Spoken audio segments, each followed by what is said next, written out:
Ayan guys,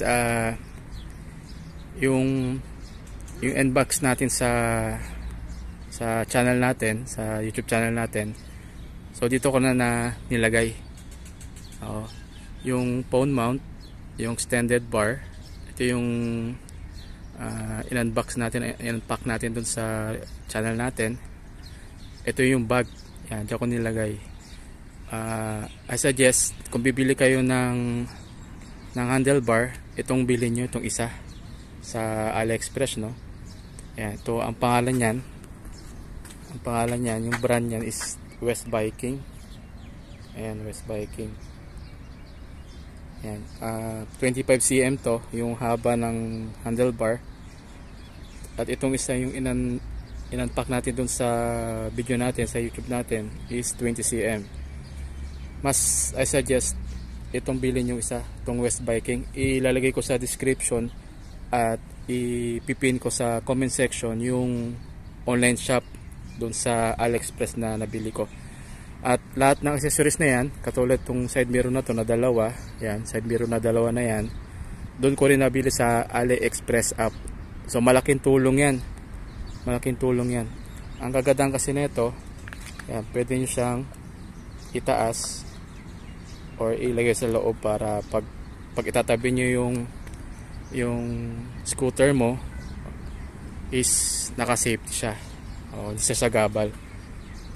Ayan, yung nakagandahan ng side mirror na to. Tsaka ano siya, pwede siya i-rotate to. I-rotate. Ayan. Pwede mo siya i-rotate. Ayan. 360. Tapos to 180. Ayan. So ako preferred ko na ganyan kasi nga medyo yung handlebar natin ng scooter medyo hindi siya ganong kahaba. Sa ginagawa ko ay naka-side siya para mas madali kong ma-handle yung ano. So nakaganyan lang siya sa side. Tapos pwede yung ibaba, taas, tapos ipa-side mo. Ganyan. So malaking tulong tong side mirror na to. Yung dalawang side mirror na yan. Tapos ito pang isa sa baba, abangan nyo yung ano, yung unboxing natin dito. Ayan. Ito yung Vehicle Anti-Theft Alarm Pro. So abangan nyo yan. Ginagawa ko pa lang yung content na yan. So testingin natin ngayon yan. Yung bale ang option nito, ang dual purpose nito is pwede natin gawing horn. At the same time pwede natin gawing anti-theft alarm. Ang kagandahan yan, 2-in-1 na siya. Pag bumili kayo sa online, sa AliExpress app, meron dun mga option na pwede nyong pagpilian. Kung anti-theft lang, meron kayo isang remote lang. Pero kung gusto mong anti-theft plus horn, dalawa yung ibibigay na remote. Isa yung para sa busina at isa para sa anti-theft. So ito yon. Ito yung para sa busina. Ito yon, no? Ayan. So i-press lang natin yan. Press natin, tutunog yun. Ayan. So malakas siya. Malakas. So tatlo yung tone niyan, di ba? Tatlong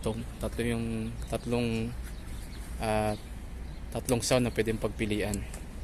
So ito yung pagpipilian natin ng tone. Ayan. So beep lang siya. Tsaka isa, plus. So tatlo lang yan. Tatlo lang siya. Tapos ito, subukan natin yung anti-theft na tinatawag, no? So gagawin ko ay i-activate ko, no? I-lock natin. Ayan, so arm natin yung button, arm button, i-on natin. So first tone, tapos yung second tone. Ayan, so naka-activate na yung anti-theft alarm natin. So subukan natin siyang galawin, no? So mag-warning siya. So ito yung first warning. Halimbawa, ginalaw natin siya. Ayan, tumunog na siya, di ba? So yung second warning, ano yun, 30 seconds na tutunog siya.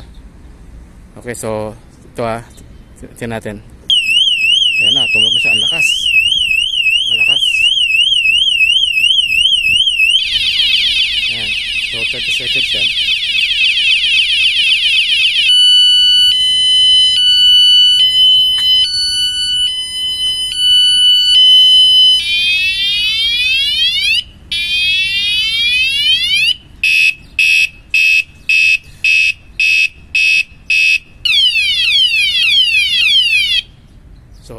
So narinig nyo na. So napakalaking tulong nun yung Anti-Theft Alarm Pro. So mayroong option doon sa AliExpress app, doon sa online store na yon. Marami kayong choices na pwedeng pagpilian. Dalawang remote na anti-theft or anti-theft na remote plus yung horn, yon para doon. So ito, dala-dala mo sa pocket mo, pero yung isa, yung para sa horn, andun lang sa handlebar. Andun lang siya. Pwede siyang gamiting busina. Yun ang kagandahan yan. Yung Vehicle Anti-Theft Alarm Pro.